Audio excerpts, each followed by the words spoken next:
Merci, Monsieur le ministre, Monsieur le Président, chers collègues. Le discours tout à l'heure de notre doyen Mamour Diop Decroix méritait quand même qu'on photocopie ça et qu'on distribue ça, franchement. Parce que je pense qu'il y a un grand débat dans ce pays, et d'ailleurs un contentieux avec la jeunesse de ce pays, sur nos rapports avec la France. Il y a 8 jeunes qui sont nos camarades, qui sont en prison, mais ils sont dans France Dégage. Parce qu'ils sont en train d'évaluer nos rapports de la diplomatie européenne, de la diplomatie américaine. Et je pense que le ministre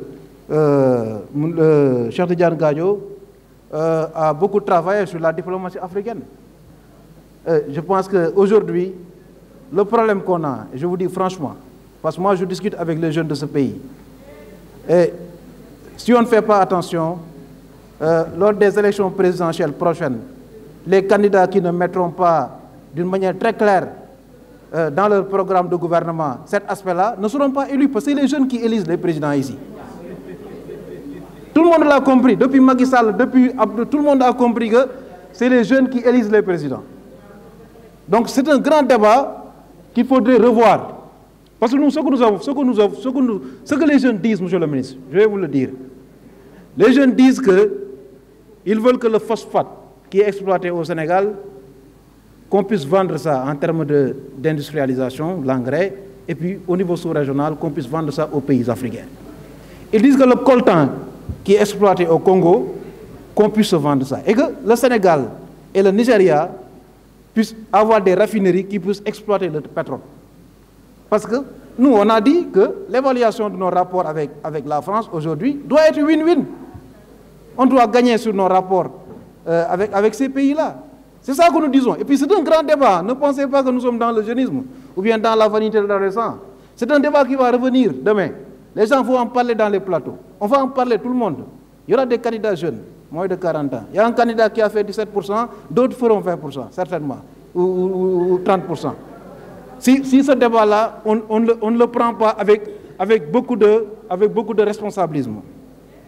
Je voudrais évoquer des interpellations sur les nominations dans certains consulats, et ambassades. Les fonctionnaires sont compétents. Mais les gens disent que c'est les militants de l'APR et responsables de l'APR qui ne sont pas compétents dans les ambassades.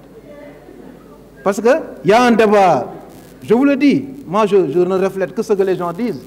Parce que en fait la politique doit arrêter là-bas. Parce que j'ai dit à mon camarade tout à l'heure que moi je ne suis pas dans le syndicalisme politique. Je suis dans l'opposition, mais j'ai voté 3 budgets. Il y a des budgets que je n'ai pas votés. Parce que moi, je ne suis pas d'accord avec le ministère de la Jeunesse. Je crois que ce ministère doit disparaître de la structure du gouvernement. Je n'ai pas voté le budget de l'emploi. Mais j'ai voté les autres budgets sur le plan des infrastructures. J'ai pensé que vous avez fait des résultats. Les affaires étrangères. Mais voilà, nous sommes dans l'objectivité. Attention. On n'est pas... moi, l'appréciation personnelle que je me fais des documents, je regarde ce qui est bon. On encourage, on félicite. Et ce qui n'est pas bon, mais on ne le vote pas. C'est ça, moi, je pense, le travail parlementaire. C'est ça que j'ai compris. C'est ça que j'ai compris et c'est ça que je fais. Et je vais être précis là-dessus.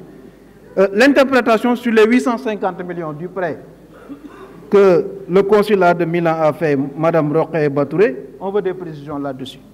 Parce qu'il paraît que, en fait, la procédure n'a pas été respectée. Et sur, en fait, les visas d'entrée au Sénégal. C'est vrai, mon camarade Toussaint, moi je suis dans le secteur du tourisme, mais je vous assure que si vous faites cette mesure-là, si vous la mettez en place, il n'y aura pas de touristes à Lamantin Beach. En 2014, on l'a fait. 2 ans après, on est revenu sur la mesure. Donc malheureusement, c'est une situation qu'il faut accepter comme ça.